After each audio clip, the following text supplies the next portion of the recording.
I used to feel like my pornography addiction, it owned me. I felt like I was going to be stuck in it forever, that there was no hope for me, and that if I could only get over this thing in my life, this massive weight, then I could conquer the world and everything would be okay. And there was this, I guess, thing in my head like, I cannot get over it. I've tried for so long, yet here I am, a decade on, still addicted to pornography, addicted to using women for my own selfish pleasure. And I'm here to tell you that it doesn't have to be that way. You don't have to be addicted forever.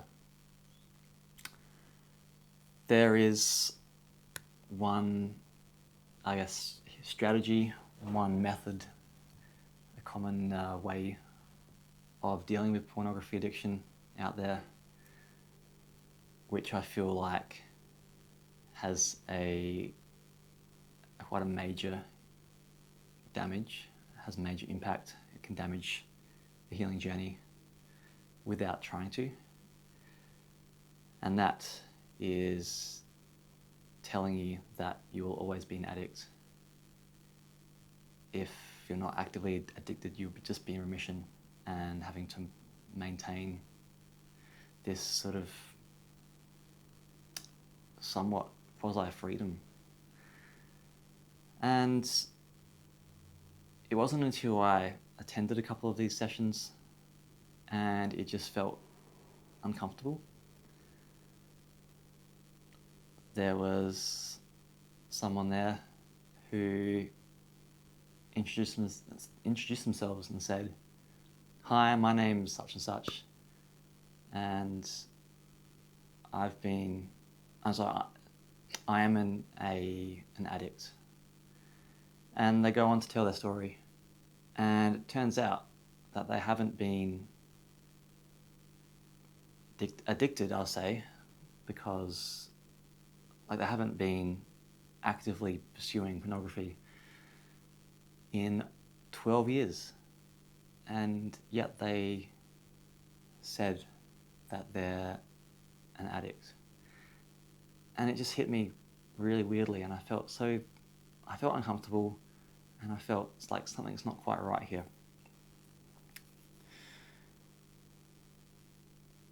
And there's a couple of reasons why I feel like saying that you're an addict is damaging to yourself.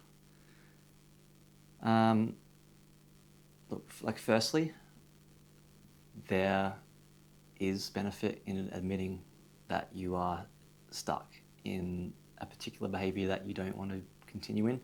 I get that. I applaud that. It's a good thing to say, look, I'm stuck in this. Admitting it, of course, is the right thing to do. But just saying that you're constantly an addict for years and years, endlessly, is what I'm trying to get at here. So, firstly, words have power. If you were to tell me, or I was to tell you that, hey man, I'm an addict. If you tell yourself that you're an addict, over time, your brain wires in such a way and you internalize it so deeply that you believe you're an addict forever, and that's who you are. Your identity is an addict. And I don't believe that is healthy.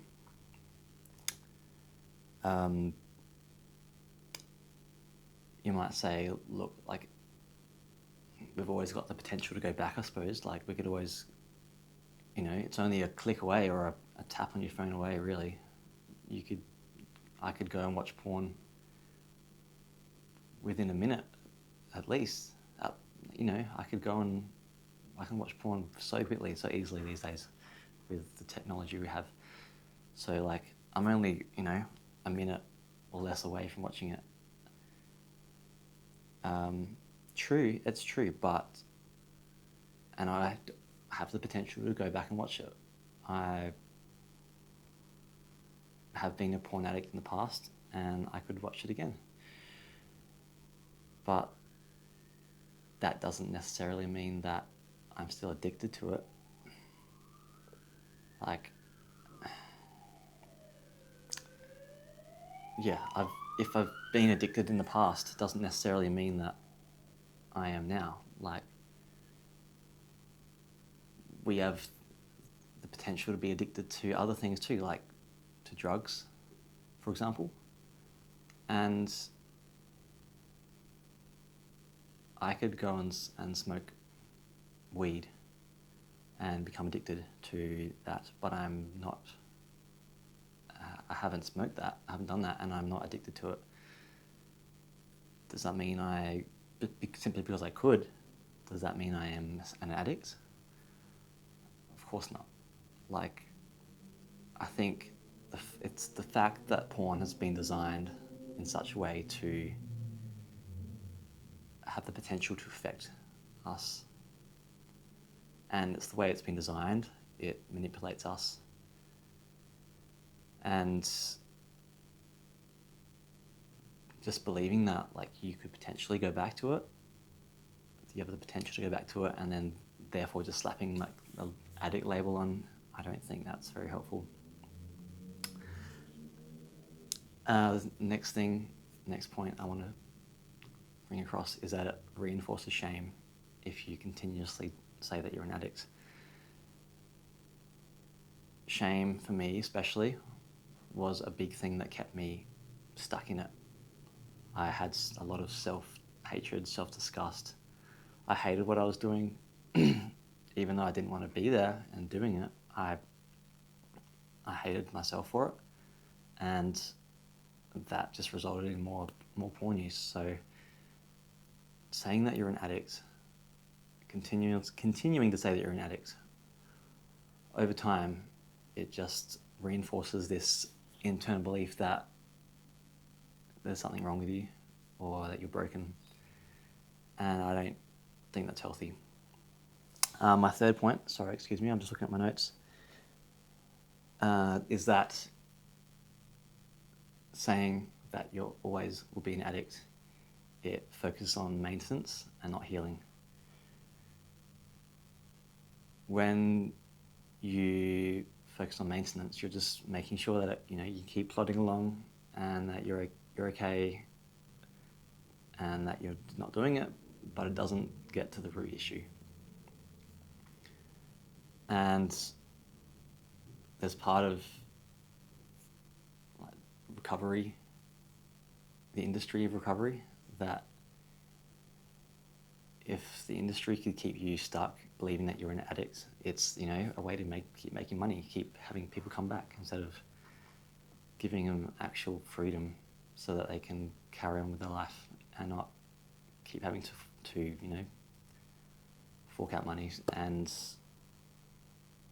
buy this, constantly buying this sort of recovery stuff. So yeah, maintaining sort of freedom from porn is what saying that you're an addict constantly does, instead of giving you freedom, giving you healing, sorry. And so for me,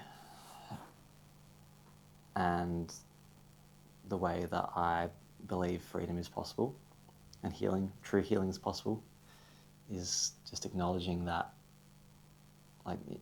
we have done the wrong thing, or that we're not happy with what we're doing. It may have hurt ourselves, it may have hurt our relationship, hurt ourselves, hurt others. And not having hatred towards yourself. It's a hard thing to do, but just stand back for a minute and just acknowledge, look, I've caused hurt and caused pain, but and I can't change the past. It's giving yourself kindness. The next thing is owning what you've done. You've hurt people, potentially. You've hurt yourself. It's not something you're proud of, but partly to do with what I just said. Like, just take accountability for it.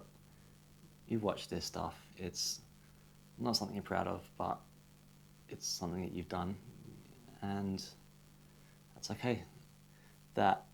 It's okay now. It's okay that you've done that, but we can't change the past. But we just continue to move forward. And the next stage is curiosity. It's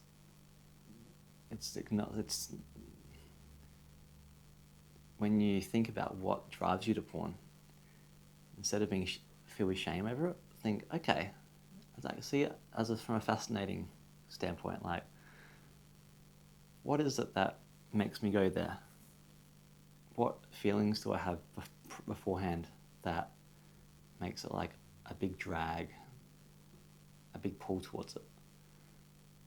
And noticing the triggers and being able to see what it is that is really driving you towards it. Porn is a painkiller. It's not what the main issue is. Like, we use that to numb emotions.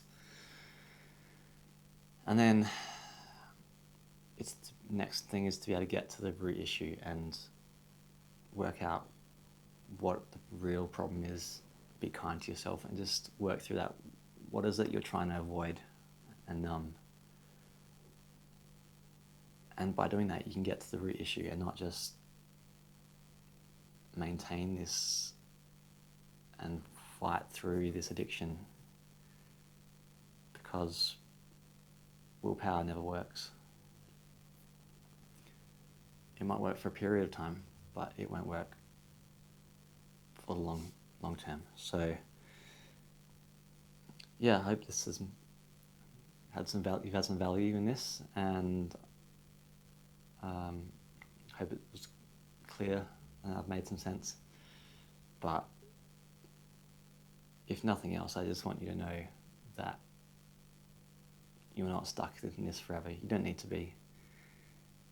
There is freedom just around the corner. There is healing just around the corner. You just gotta see what you're numbing with porn, why you're going to it, and you're gonna get through this. I promise you. Anyway, we'll see you next time. Thank you.